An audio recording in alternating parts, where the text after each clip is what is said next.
December 11th, 2019. Live streaming from Orange County, California. Here with my brother Greg.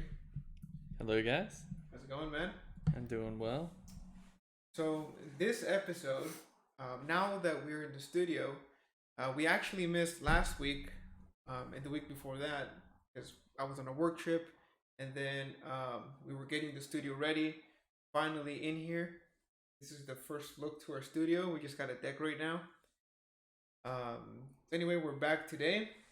And something new that I wanted to start for all you listeners out there, all our 5 listeners out there, is starting the podcast with the Japanese haiku a book that I got from a friend of mine.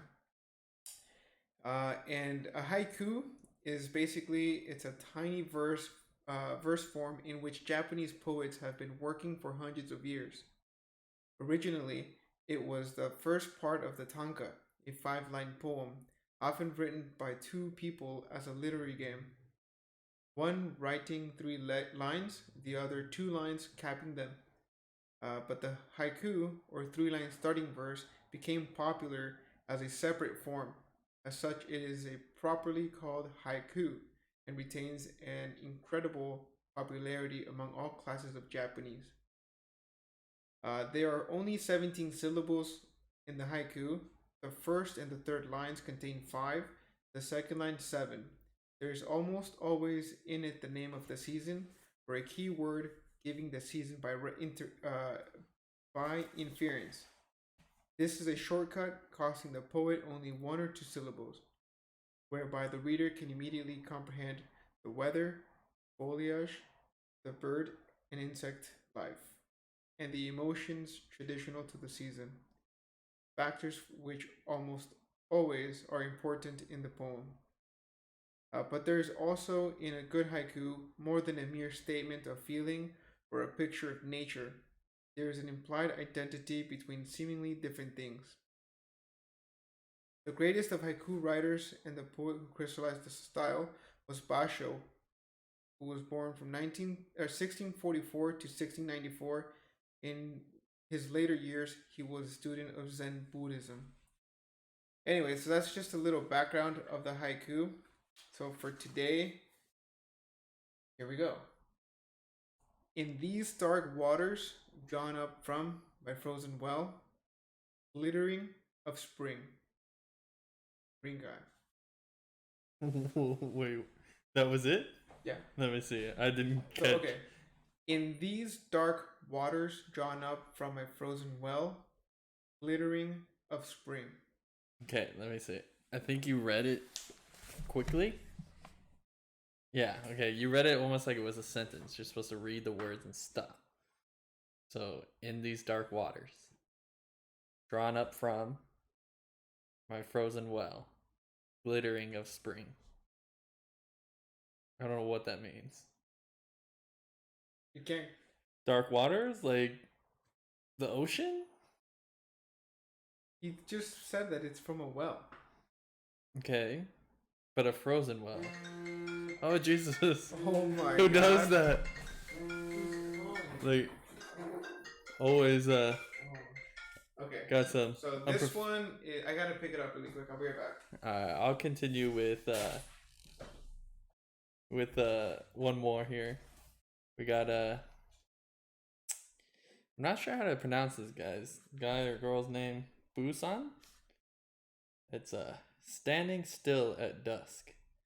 Listen in far distances. The song of foglings. This is too deep for me. I do not understand what these guys are saying half the time. So standing still at dusk. Listen in far distances. The song of froglings. That Wait, hang maybe... on, Greg. This is 1 haiku per day, brother. Oh, is that what you wanted? Well, yeah. Gotta make it last, man. Anyway. Now that this guy spoiled the 3. Some of the stuff is deep, dude. So, Greg, what do you think? In these dark waters, drawn up from my frozen well, glittering of spring. What do you think that means? The water from his well from the winter melted, and now he's in springtime. There you go. That's what a haiku is. Anyway, I'm what's not. going on, everybody? I'm not artistic enough to understand things like that, or like where people are like you're supposed to sit there and wonder about it. Like I got enough to wonder about. No, you don't. What do you mean? What are you wondering about? I wonder about everything now. Are you wondering about not having food tomorrow? That one, maybe not so much. Are you wondering about not having clothes tomorrow? That one, not yet. Are you wondering about not having a car tomorrow? That one, sometimes. So, I have had 0 car issues, and it makes no sense. well, So I just feel like once I have a car issue, it's just downhill. no, man. You have 3 things that are major in this life. You, like most people, if you don't have those things, can't really get by. I But mean, you have those 3 things. I can So what- disagree. I think shelter is more important than transportation. Well, you can live in a car, I mean, you could, right? but you don't have what you need in a car. I mean, you go somewhere else and get the other What I'm things that you saying need. is that you still have time to ponder about these poems. Because if you don't have time for that, what do you have time for? Nothing. You have time for this podcast, Yeah. you know? So, anyway, that's just my take on things, which actually brings us to something really interesting. A couple of weeks ago, for part of my job doing property management, I had to walk all my properties, right? Man, I manage 50 units. Okay, that means that there's 50 families in, you know, one family per unit, and then the amount of people in that family vary. It could be anything from just a couple. It could be a family of 4, family of 6, and then I even found people who were living in the apartments that weren't even supposed to be there. And what I found was that out of 50 apartments, 50 families, I found that only 3 people really had it together. Or 3 families, I should say. And it made me wonder, like, you know, and now talking about what you're saying is you just said that you don't really have time. You know? And what do I mean by people having it together? I mean, you could barely walk through the apartment. We gave them a, you know, usually what we do is we paint the walls white. Most of these were brown, black, like gross. Like I could not believe that I, you know, and this has just been over a year. Like I try to do walk every year around this time to check smoke alarms, right? Because statistically speaking, when I was taking fire tech, I learned that fires tend to start more in, or if they start more, they're often seen during the holidays when people are cooking turkeys. You know, people forget the oven or something. And there's more electricity being used. Yeah, the stuff like that. Christmas lights or whatever. And that just makes sense. And I was not expecting to see this just place. Like I was not expecting to see the condition of these people. Before we move on there, I saw this thing the other day about fires, since you were talking about the smoke alarms. Uh-huh. And you did the fire tech, the class. Did you hear that the fire department, I swear I've never heard this before. They tell you to sleep with your door shut? Yeah. I've never heard that before. Well, because I guess the like fire department, percentage wise of fires to people surviving fires is door shut because the flames don't spread as quickly. So you have, or no, it's for not heat exhaust, the too much smoke inhalation. That's the word.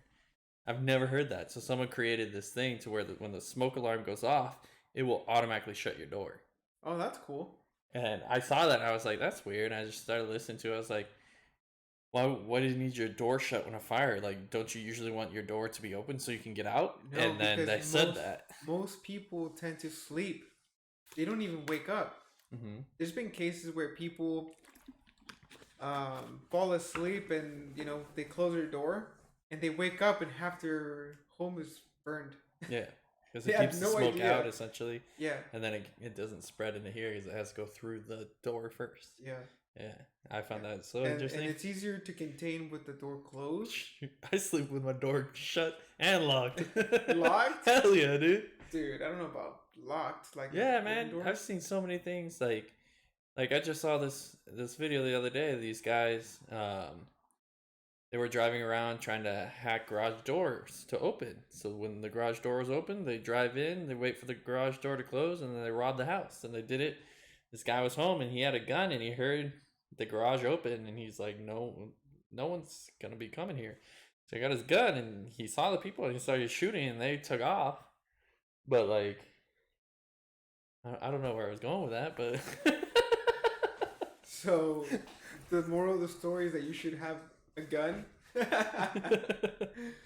No, like, oh, no, about locking the door. Because, like, you may have something locked, but you don't think about it like a noise. Like if you heard the front door open around the time that someone's supposed to be home, you don't necessarily second guess it.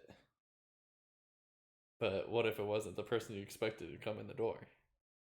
Then you got this door locked, and when someone's trying to break in this door, now you know, like, you're still safe.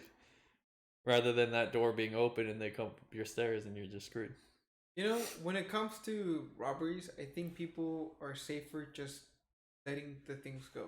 Like, do the things mean that much? Well, sometimes that's not what matters, though. No, I know, but I mean, you're saying safe, so like them hurting you. I'm saying that in most cases, and at least in my opinion, from what I see, that if you just give them what they want, they'll leave. They won't hurt you. Like, it's just money, whatever. Same way the other way around. Is them robbing you just as important than getting shot? Like, they'll run away too. They don't want to get shot, and they already know at that point they gotta go. They don't have much time. Yeah, but okay. Most people don't own a gun. Yeah. Most people. Yeah. Yeah. We still have this. I feel like people. Most people don't feel like they need one. No. Most people feel like they're safe. Because I mean, outside of something like that, there's not really much of a reason for me to have one. Like, I think there's no predators or anything. That's exactly what they're intended for. That's actually one thing I was thinking about is a lot of people are like going vegetarian and all that. Like, maybe not as many as I might think, but and we're trying to improve the planet. Like, what if we improve the planet so much that like a lot of like ecosystems come back and there are more predators? Like, can you imagine more mountain lions just walking around the streets? I don't think it would get to that point. Like Irvine over here, dude, they have like mountain lions every once in a while, like just walking down the street. If they grew, you'd have mountain lions there every day. Yeah, but they're then you need a gun in Irvine. No, but they're in Irvine because, first of all, it's been recently developed. It's been over the past 15 years. Well, they've been right on the edge of where the Santa Ana Mountains are. So also, it's just an area that they would typically be. Exactly. So we moved it into their territory. But, you don't see mountain lions here. It'll take some time. But, I mean, like, we saw the wolves down in your old apartment, and that was pretty inland. But they were coyotes. Oh, they were coyotes. But, yeah. Coyotes. So, I mean, that's still kind of weird. And apparently they're a lot common. Oh yeah, they're dude. common around here. So we were in we were at the heart of Orange, and I saw a pack of 4. Like, I'd probably say good, 8 miles from the closest area that they would live, where they wouldn't run into someone every couple minutes. Mm. Like, I don't know. That's crazy. Yeah, I don't know. So if you increase the population, you would start seeing more predators, which would mean you would need more defensive systems.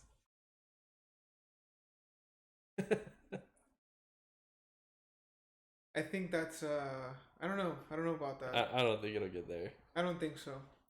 Right? You Because can't. animals they don't tend to go where there's a lot of people. Yeah, because it's like we're only going to keep growing. Like you get those pictures um of like what life on Mars is going to be like, where it's these domes and like everything is perfect and clean, and then you get a picture of like what the moon's going to look like. It's kind of the same thing. And then you get a picture of Earth and it's just like smoke and gas and like looks like it's going to die, but like why is it that Earth looks like that and these places that are more advanced and need more aren't like that? They'd both be the same thing. Well, that's well. First of all, maybe we'll have more educated people. Well, and then at that point, then Earth would be just as educated. Well, Unless you separate it. I don't know. And it becomes two different like people here live worlds to 100 years old, and there's still a lot of people who are in their 50s who have no idea about sustainability. They're not educated. They don't care. I mean, they're just ignorant. They don't know any better. They didn't grow up. Sure, but I mean recycling. That will transfer over. Yeah, it's but just common. But it happens. See, but how? But if it's the same reason why you can get someone who lives in a lazy family and that turns out to be the best person in the world. Like, but how many of those people are that case? Like, no, I'm not saying that. I don't but think you can it's say enough to say that it would fix itself. Oh yeah, but it's like how you always see like the like I don't know, you find the rich parents and then they have a kid and the kid is just stupid because the kid never had to do anything. The parents never actually took care of the kid and the nanny was just there to pick up and drop off and didn't do anything. Mm-hmm. So the kid's just dumb, doesn't know anything in life and just lives off of the parents' wealth, and like it happens both ways. It's just I don't know. I think life will always be the same. I think it's easier to be lazy than it is to be conscious and aware of what we should do as a species. Yeah, I think it'll always be balanced though. Like you're gonna have the same amount of AKA smart. You're gonna have the same amount of AKA like wealth and the same amount of poor and the same amount of middle class. Like it's always gonna balance out because if you have too many smart people, the ones who are maybe smart now will be the stupid ones because there will be people who are smarter. So there's always going to be that same balance. Perhaps. Yeah. So if this group of people gets richer than this group, it makes these people poorer in a sense. So I think the balance is always going to be the same. And I don't know, man. We're only 30. Imagine. Well, it's just like the situation with like my parents. Now my dad made good money and was fine, and now doesn't make any money and has an issue. So like it can come and go all the time. Yeah, and that's nature, right? Mm-hmm. You never know. That's life. You never know what's gonna happen tomorrow. It's so weird though because you get I don't know if you say stuck, but you get used to something. And when something changes, it's I don't know how to explain it. It's like too much. Like you get stuck. But sometimes it's not even stuck. Like sometimes it doesn't seem like there's a way through unless like there's help. Because if you think about like you get a job, right? So you get a job. That job is helping you make money to pay for your stuff. Mm-hmm. So you work at this sucky job for so long to just build your normal everyday thing. You get a couch, you get a TV, you get a refrigerator, At the start, you don't keep anything in your refrigerator. You just use peanut butter and jelly. And then you work there for so long, you've been able to save. So now you're upgrading. Now you put some food in your fridge because you're stable. And then you get a better job. So now that job is helping you progress more. So it's more or less like the help of others that can help you progress to a higher level. But most people don't want to help others now. So like, do you think that could be a reason for a lot of people not succeeding in a sense? Because sure, you're responsible for your everyday life, but if no one's gonna help you and you're not gonna help them, then there's no business in a sense. It's business. All you can do is help yourself. But if you only help yourself, though, you're not already, going anywhere because no one wants to deal with you if you're only helping yourself. no, not true. You help yourself to a point where you can then help others. Yeah, but there has to be helpfulness in a way. So you help your boss do a job that he wouldn't be able to do what he's doing now. So essentially, he was doing what you're doing now, but he handed that job off to you to be able to pursue something else. So it's that sense of you helped him so he could progress, where now you, at some point, will probably do the same thing to someone else Of course. to then progress, to then this person to progress. So if he didn't help you, you wouldn't have helped him. He wouldn't have helped you, and it's a circle of help. I wouldn't necessarily say that it's help. It's a transaction. It's like credits and debits. Like you're paying me X amount of money for me to do this job. I'm replaceable, right? Everyone is replaceable in this world. He's paying me an X amount of money for me to do this job, and in return, I try to do the best that I can at that job. Yeah, so it's more of a transaction because you don't have to like anyone, but would you consider that? No, but what happens then? Like that's something that I've actually have started to see that is holding me back. It's like how the thing I've been talking to you about with the whole childcare concept. Like what? Huh? What concept? With childcare, that it's hard to find childcare that isn't paid. Like you can always go out and find a nanny and pay them to watch, but it's easier to find friends or family to do the concept because they're usually willing to do it and it doesn't cost anything. So wait. But hang on. this will let me stop you there. I think that it's easier to pay someone than rely on your friends and family. I don't see why, but why? Because if there's no issues now, there will be issues later. And if you're paying someone, they won't. You're paying them to do a job, right?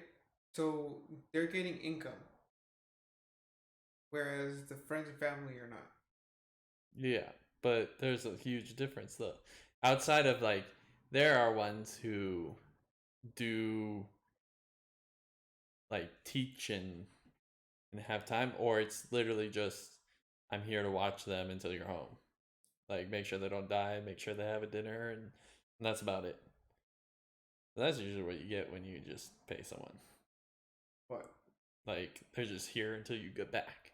Well, it depends with friends or family, it depends. I wouldn't. They're with people who I wouldn't agree with who they enjoy, who they know. They're usually out doing something. Like let's say my mom watches my son.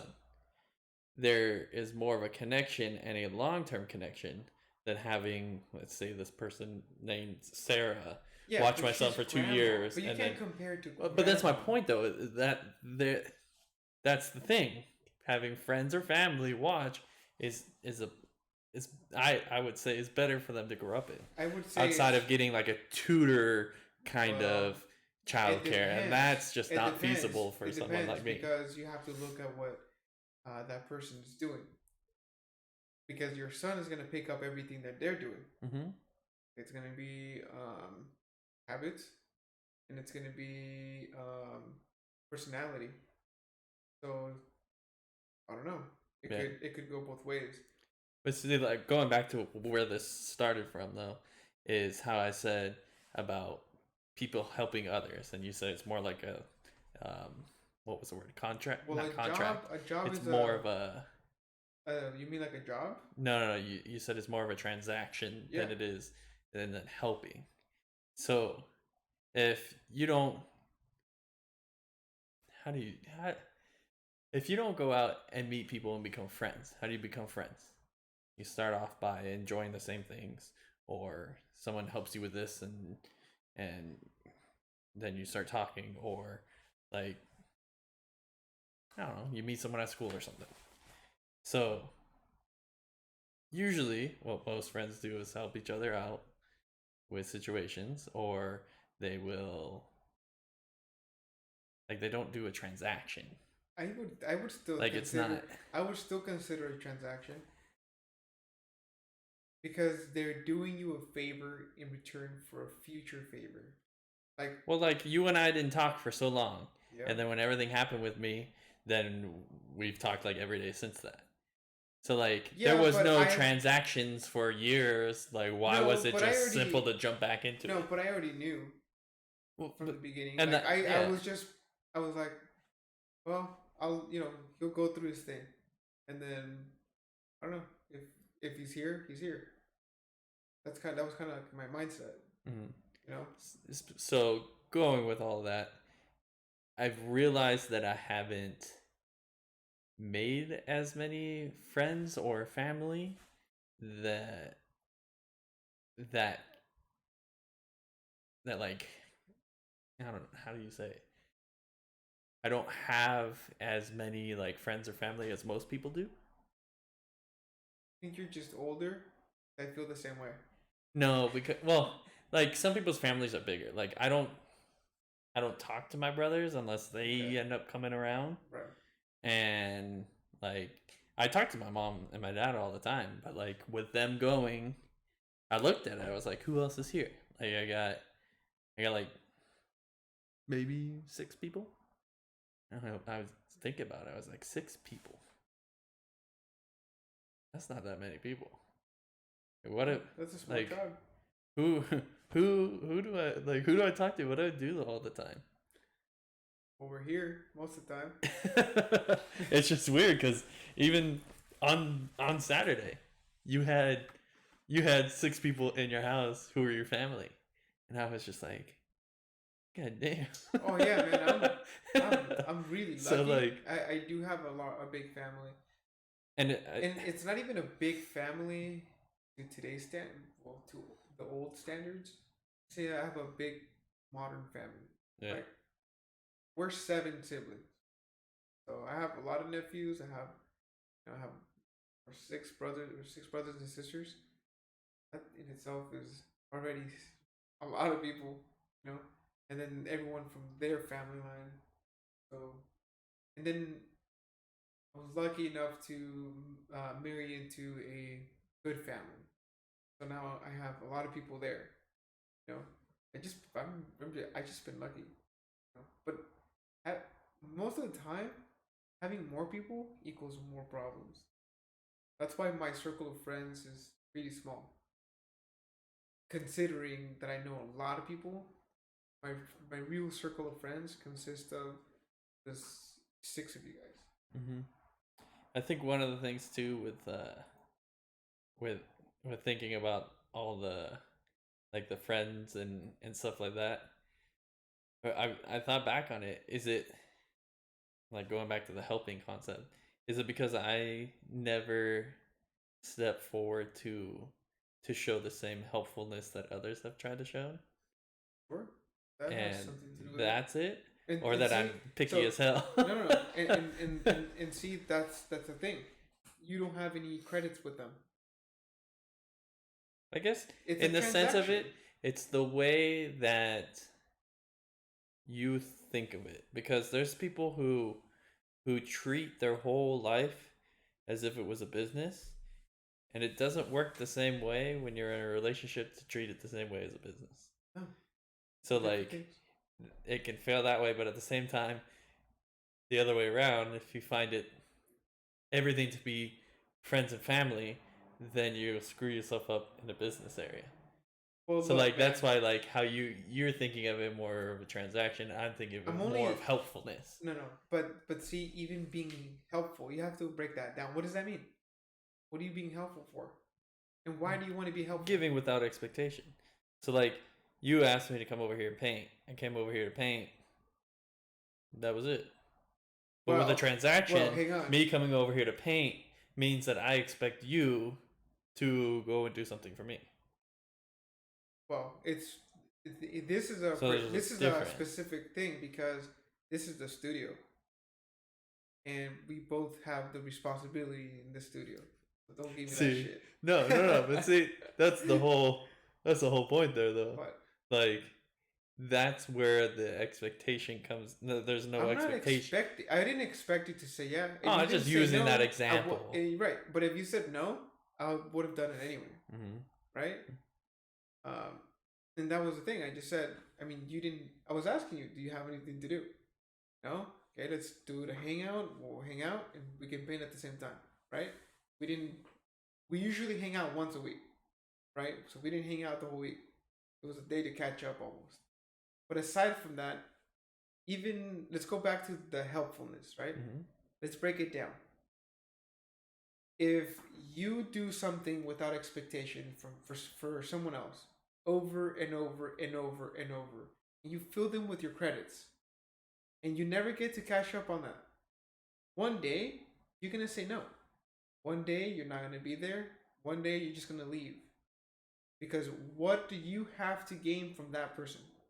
And not only gain, but what do you get from them? What do you get? Yeah, Nothing? but see, You don't even get a good friendship? Like, what do you get? So why are you even there?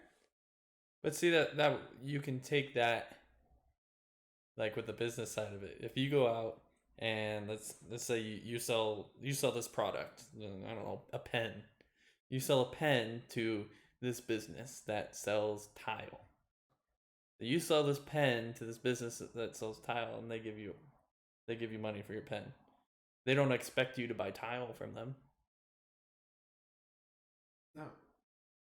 But that's a business. But that's a specific thing. So there's not an But you know what- expectation but you- within business. But do you know what they do expect? Is for you to negotiate with them and have a relationship with them. Because if you're the best person, if you have the best pens, they want to have your pens. And then within that, it's not just a business. That business has relationships, and sometimes to gain their trust, you'll take them out to lunch. Maybe you'll become friends with them. Maybe you'll give them a call. Hey, are you guys low on pens? I'm wondering. You know what? For Christmas, I'm gonna give you guys a pen. You guys buy pens from me all year long. For Christmas, I'm gonna send you a box of free pens. You guys don't have to worry about it. Of course, they're gonna keep coming back to you. It's a relationship. What do you get in return? Once you start something, and the other person doesn't reciprocate, you're not gonna be there long, no matter how good of a person you are. I don't know. Unless you like to be stepped all over. Well, no, because there's like a point where, like I said with my brothers, we don't talk unless we're around. When we're around, no, I guess not. I mean, you can still talk for a certain amount of time, and then it's just like, all right, we're done. Yeah, I don't feel like that. And you know what's funny? I don't feel like that with any of my friends or my brothers or sisters. In fact, I probably don't talk to my sisters and brothers as much as I should. You know, that's probably something I should try to do better. But when it comes to sitting down with my friends, for example, yesterday we had a mastermind meeting. We had a good talk. It was deep. It was, we haven't had this meeting for maybe 3 weeks, 4 weeks. We had a lot to catch up on. But it was good talk. It wasn't like boring. It was very stimulating. And since it's between three of us, It was different perspectives and different, like, oh, so this is where I'm at in life, and this is where you're at in life. Okay, well, this is what I'm going through. What do you guys think? Oh, Marco, you should do this better or try that. This is what helps me. So even in that conversation, it's a two-way street. I'm offering them my perspective, my experience, my time, my expertise in whatever subject, and in return, they're reciprocating that. So it works. But if, let's say, I was just going to that meeting and I kept giving information, I kept helping them in a sense, and I never got anything in return, why would I even stick there? Why would I go? So that's why I think it's more, you can think of it, helpfulness is just a word, but the action is more like a transaction. It's like trust. But I mean, Trust is sometimes not a it's one-way street. But I mean, sometimes it's more for And I'm you not than it is for saying, the other because but I'm not saying that I'm not saying that, oh, it's just a transaction. I'm just giving you that example so you understand that if I give up something for someone, not that I expect it, but if when I'm in need and I need help, then that person should, the right thing would be, that person should come and help me for whatever reason. But if you break that down, it would be like, here's money, you get a service. I'm just saying, I'm making a comparison. I'm not saying that I live my life that way. But if you really break it down, that's what it seems like. It's just credits. Like, okay, we've been around for 10 years. You're a good person. I like the way you think. You've helped me out a lot. If you're never here, your son he'll always be welcome at my house. Mm-hmm. So that's the way I look at things. So what was your initial question? Because you said that you don't have a lot of friends, and I think I think it's quality over quantity. That's the way I see things. I would rather have 2 friends that are the best friends ever than having 100 friends who just suck ass. Yeah. You know? I used to have one of those world things. I used to love the thing because it's got the outer side and the inner side moves around, right? Right. Yeah, I used to have one of these when I was a kid. Why do you have this? So It's a little. I actually got it from a buddy of mine who is now based off in Saigon. He left it at the office, and I just took interest in it. Just something to fidget around when when we're here. I wanted to be part of the studio. But what does that mean? What does what Right? mean? This, to me, It's a map of the world. yeah, but what does it mean? To me, it means that the world is very small. Now, I heard this from my very good friend, my mentor, my friend. The way he views the world, he said to me that he thinks that the world is very small. So when he said that to me, it really made me stop and think about how true that is. If I want to go to Asia, which is on the other side of the planet, it's only 17 hours via plane. Mm-hmm. But I mean, at the time when you think about it, that how people say the world's small, this majority of the world, people don't want to go to anyways. Most people don't live there. Yeah. It's like people who travel to all the AKA important parts of the world. See, that used to be the case, not anymore.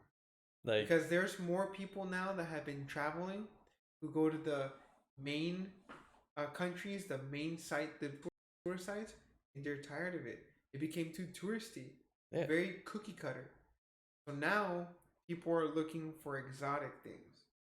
And so Well, it's Okay, just. so this brings me to the conference that I just attended. Uh huh. You know, last week I attended another travel conference in Vegas where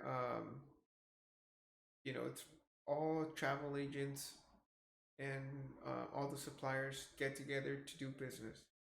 We give them updates on what we have, new products we have, what sort of new experiences their clients can have, and in turn, they'll take that information and they will have more things to offer their clients, making them earn more money, and then using us, our service, it'll be a win-win situation.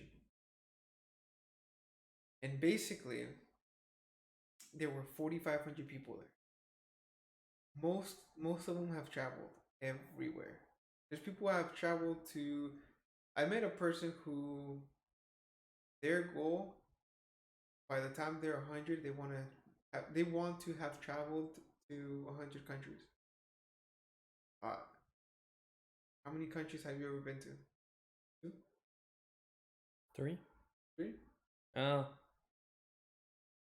two maybe like 5 or 6. countries? Yeah. Where have you been? Peru. Uh, what's next to Peru? Uruguay, No. Peru, Chile, Chile. Mexico, United States. Um, But even United States, have you traveled around the country? yeah, You have? yeah. I've been here. I've been to Texas. I've been to Washington. I've been to Oregon. I've been to New York. I've been to Massachusetts. Been to Boston. Been to New York. Uh, I've been to like all the historical states on the East Coast. How was that like? I mean, I didn't really care. It was more or less I was going somewhere. And like the parts that you did care about, like it's the New York trip. A lot of eighth grade classes go to New York. Mhm. Some schools do like an outdoor ed instead. But Right. my school went to New York. Damn it. And it was more or less like a week vacation with your friends from school where you have you have um like my dad went. So you have parents there, chaperones. So they're there during the times you're out and about. But like when you go to a hotel, it's almost like you're having a party. Because like the parents have their own rooms, the kids have their own rooms, and like you just have a good time. So that was more or less what it was. And then when it came down to like Gettysburg, we went to Gettysburg. And we get in the bus, we're driving through. I was tired, dude. I just went to bed. Like I woke up and there was a giant green field. I was like, "Are we there yet?" And the lady's like, "You guys need to stop sleeping. We're at Gettysburg." And I was like, "Oh, I just called this a green field." Like, What the hell's Gettysburg? I don't even know what that you is. don't know what Gettysburg is? Like there was a big war there, essentially. Oh, okay. What state was During that? the Civil War. I don't even remember. It's pretty sad that I don't, but I don't remember. Um, but I like heard about it. I heard about it. the one part, like it's called the New York trip, so you would expect to stay in New York Right. and do a good amount of stuff in New York. No, we went to New York, New York for maybe like 3 hours. No, no, no, no. It was 2 hours, and we had to meet at the what's the big place that has like operas and stuff there? What is it? It's like their big artsy place. Broadway? Broadway. We were meeting at we were meeting back at the Vans to take us there because we were gonna see, I think it was the Wizard of Oz. So I mean it was a cool experience, I guess, to go to Broadway. I'm not an artsy person, so it wasn't impressive to me or cool, but like a lot of people would want to do that. Um so we did that, but then in New York itself, like the main part of the trip that everyone would be excited for, so you can see the sky rises. Um, we were there and we got to do what we wanted for an hour. We had an hour. They're like, "This is where we're dropping you off. This is where we meet. You come back here in an hour. You can go wherever you want. Just be back here in an hour." So we're all just like, we don't even know where we are right now. Like, we're gonna just go walk around the streets. So that's essentially what we did. We started walking, and we ended up at this giant Nike store slash Lego store. We just walked around inside the store, and it was cool. And then on our way back, we were late. You didn't even go to Times Square? Uh, we did see the place that has the ice rink. I don't know if that's Times Square or not. There's like a famous area that has an ice rink. It's me. I've never been to New York. And we, on the way back to where we was trying to go to the buses, we were a little lost, so that's why we ended up seeing that. And we ended up like, we were just like running, and we had to stop at a street light, and I looked across the street and I saw Trump Tower. And like that is kind of the only thing I remember seeing there. Like outside of that, the only thing I remember is a lot of like little stores that were selling like cameras. Like if you ever see like an old 90s movie and they're walking down the streets of New York, you see those little stores that are selling cameras and old electronics and stuff. That's exactly what you would see there. And just like we didn't really do much. But then we did come back. It was either the day before or the next day, and we went back for the Empire State Building. They pulled us right to the front of the Empire State Building. We walked in, we went up it. What? I hated that so much, dude. Why? Dude, that elevator ride just feels like you're in it forever. And like as you go up, how many stories is it? I don't even remember. Like 100. But as you go up, like it's a normal elevator, so you get that like feeling that like, but it speeds up, so that feeling only gets worse. And then as you get to a certain point, it kind of slows down a little bit, and then you start feeling the building move.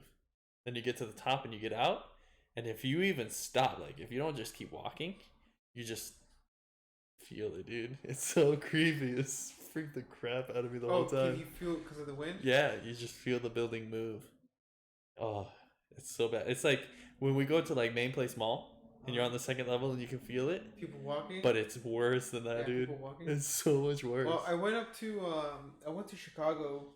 Here, well, I've been to Chicago maybe 3 times. Uh-huh. And one of those times I went up to back when it was still the Sears building, which is the tallest building in Chicago. Yeah, that was pretty wild. It was cool. I'd never experienced something like that before. So where were we going with this traveling? Okay, so you asked me where I had gone. Yeah, and so that's where we got into it. Would you agree that people who travel more tend to be a bit more kinder, more relaxed? Have you met people that travel? Yes and no. Have you met people that travel? Like a lot of them? Usually it's old people. So it's like end of life traveling kind of thing, not younger people? Like there's people who like to travel, so they work and then they travel for their fun. And then there's people who travel every day because they have to work. And usually the ones who travel because they're working, I don't find to necessarily be all that nice.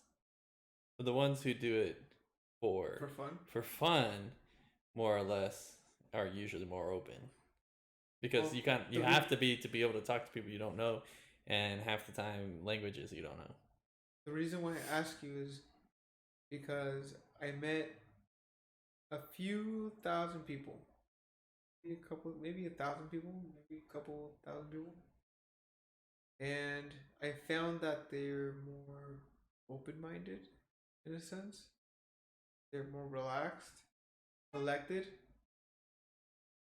and even more aware.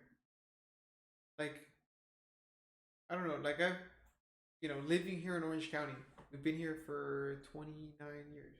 You've been here for 29 years. I've been here for 23 years. I feel like people have no idea.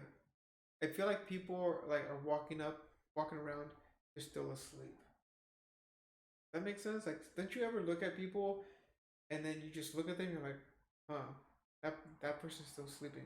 Like, I can tell that person's not really aware, not really awake. Well, there is I don't know the name of it. I'm pretty sure there's a name for that.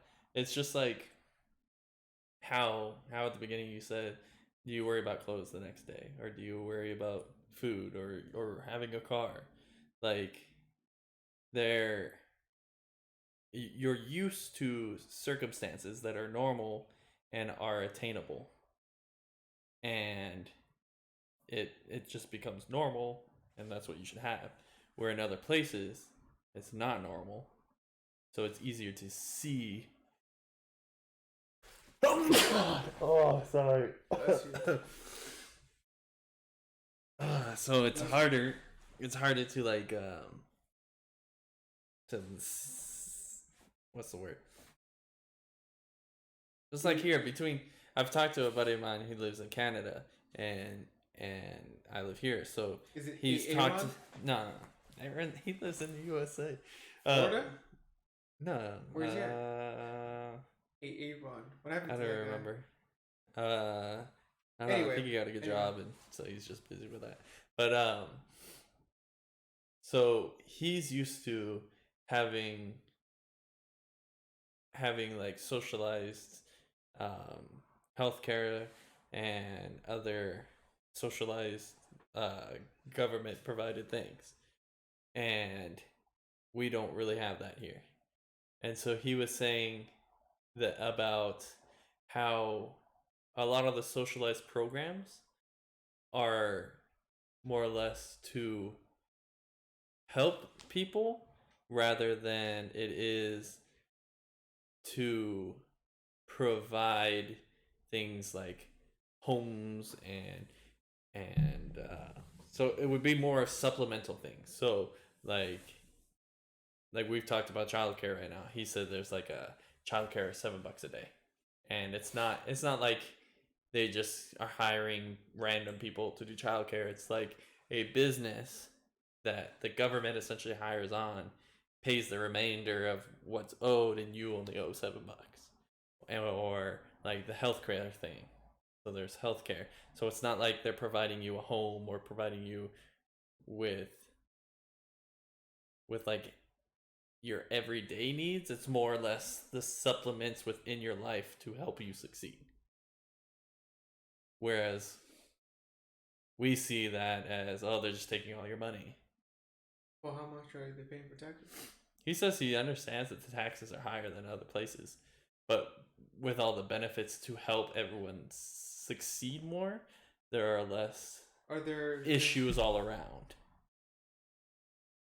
So, so where here you don't have that, and you see it as they're stealing your money. Right.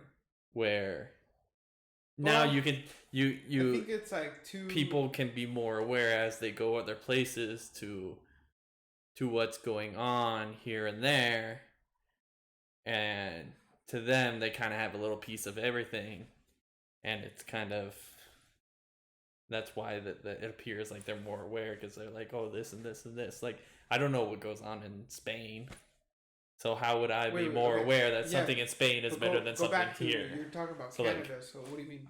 Like, I was just comparing it to the United States. Are they more aware? Is that what you're saying? In certain circumstances, they may be more aware in something than we are. Like, they may have gotten something to work, like, let's say, like the childcare thing. How many people would that help here to increase the amount of people working, which would boost the economy, which would make up for the lack of workers? You know what I'm saying? Like if I were to have childcare, I could work every week 40-hour jobs. Like, there's a lot of Hispanic people who work 2 full-time jobs. They're working 80 hours a week, but only one person in the family is doing that. Yeah. Like, if they could get childcare, then both people could be working. Okay.